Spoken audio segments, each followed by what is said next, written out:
The life and legacy of one of the founding fathers of the Free National Movement were celebrated during a state funeral at Christ Church Cathedral on Thursday.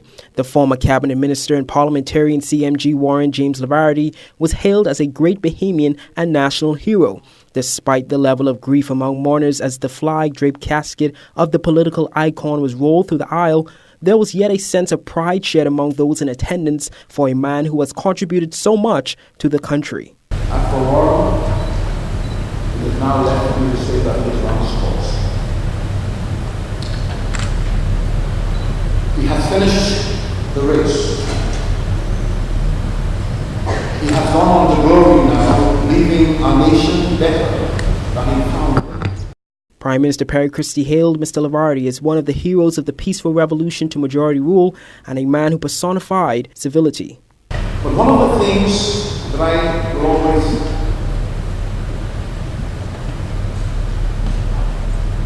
find so endearing about Warren was a complete lack of malice that he had due to political differences. In opposition to the PLP, he remained as well disposed to his former colleagues in the PLP as he ever did. None of the nonsense,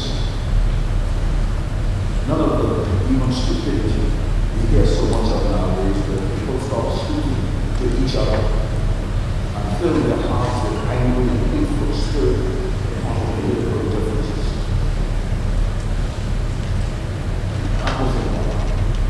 Among those in attendance, politicians, both past and present, parliamentarians from both sides of the political divide, and friends and family, all there to say their goodbyes. Mr. Christie said that Mr. Levarity was no ordinary politician and called him a master political strategist. The tributes continued with opposition leader Dr. Hubert Minnis, who said that although their hearts are saddened by his death, they celebrate Mr. Levarity's role in shaping the country's political landscape.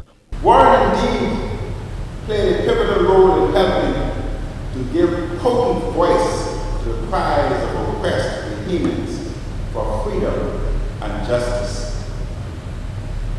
He was a man of the people who stood by the people and was always for the people, the foundation of the FNM.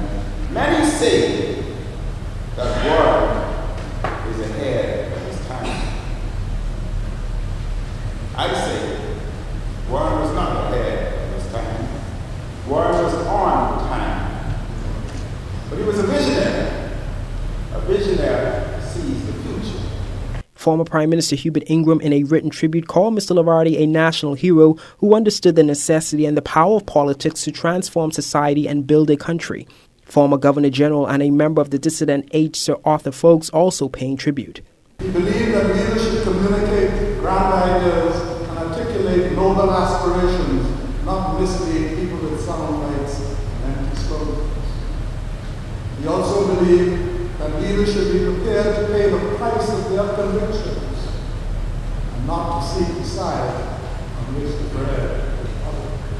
At the early life of the Progressive Liberal Party in 1960, Mr. Levarity joined the PLP. During his political career, he successfully contested and won the Western and Bimini constituency in the 1967 general elections, which ushered in majority rule. At the time, he was appointed by then Premier Lyndon Pinling to the cabinet as Minister for Out Island Affairs. It was acknowledged that Mr. Levarity was instrumental in the development and publication of the 1967 White Paper on Local Government. This document proposed the implementation of a system of elected local government throughout the Family Islands. Mr. Levarity's time with the PLP came to an end in 1970 when he, along with several other PLP members, formed the Free National Movement. The Reverend Canon Norman Lightbourne. Free at last! Free at last! Thank God Almighty! I am free at last. Free from pain. Free from peril. Free from persecution, and yes, free from politics. As family and friends grieve the passing of Mr. Levarity, Dame Marguerite Pinling is also having to come to grips with his death. According to Mr. Christie, Dame Marguerite and Mr. Levarity not only shared the same birthday, but each year they made it a point to call each other and offer well wishes.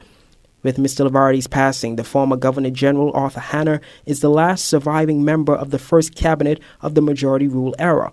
Mr. Levarity passed away earlier this month at the age of 82. He is survived by his wife, Vera, and 5 children. Reporting for JCN News, I'm Greg Smith.